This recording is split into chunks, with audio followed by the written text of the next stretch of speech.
Hello students, welcome to my YouTube channel target for NEET by Rajnish Kumar. और इसके पिछले lecture में हम लोगों ने बात किया था बेसल बॉडी के बारे में बात किया था। अब बात करना है हमको न्यूक्लियस के बारे में। तो न्यूक्लियस की खोज सबसे पहले जो था रॉबर्ट ब्राउन ने 1831 ईस्वी में किया था। उन्होंने न्यूक्लियस की खोज 1831 में। ये है न्यूक्लियस का डायग्राम है।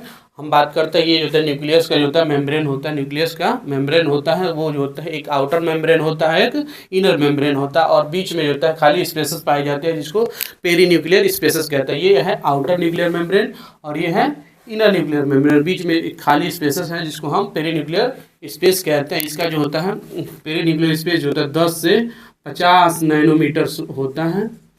स्पेसेस जो होता है इनकी स्पेस की जो होते हैं 10 से 50 नैनोमीटर्स होते हैं। और इनको जो है आउटर मेम्ब्रेन, इनर मेम्ब्रेन और जो होता है पेरी न्यूक्लियर स्पेस को हम जो होता है न्यूक्लियस इन्वेलप कहते हैं।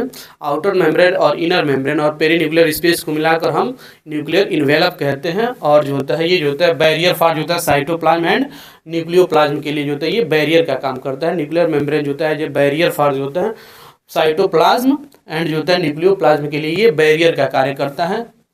और न्यूक्लियस के अंदर जो होते हैं वो जो होता है न्यूक्लियोलस भी प्रेजेंट होता है, जो कि न्यूक्लियोलस जो होते हैं मेम्ब्रेन लेस होते हैं। और ये जो न्यूक्लियोलस जो होता है वो राइबोसोम का यानी mRNA या राइबोसोम का फॉर्मेशन करता है, राइबोसोम का बनाने का कार्य करता है।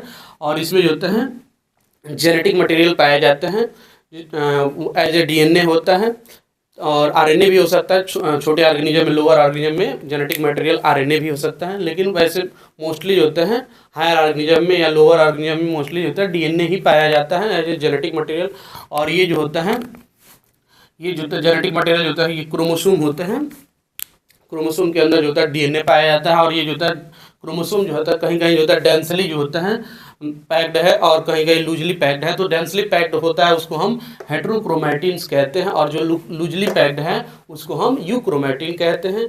आगे हम बात करेंगे। और इससे जो होता है न्यूक्लियर मेम्ब्रेन के जो होता है आउटर न्यूक्लियर मेम्ब्रेन से जो होता है एंडोप्लाज्मिक रेटिकुलम अटैच होता है। और एंडोप्लाज्मिक रेटिकुलम हम लोग पढ़े हैं कि एंडोप्लाज्मिक रेटिकुलम जो होता है रफ एंड दो टाइप का होता है, एक रफ एंडोप्लाज्मिक रेटिकुलम होता है और एक स्मूथ एंडोप्लाज्मिक रेटिकुलम होता है। रफ एंडोप्लाज्मिक रेटिकुलम के सरफेस से जो होता है वो राइबोसोम अटैच होते हैं। और ये जो होता है रफ एंडोप्लाज्मिक रेटिकुलम जो होता है वो प्रोटीन का सिंथेसिस करता है।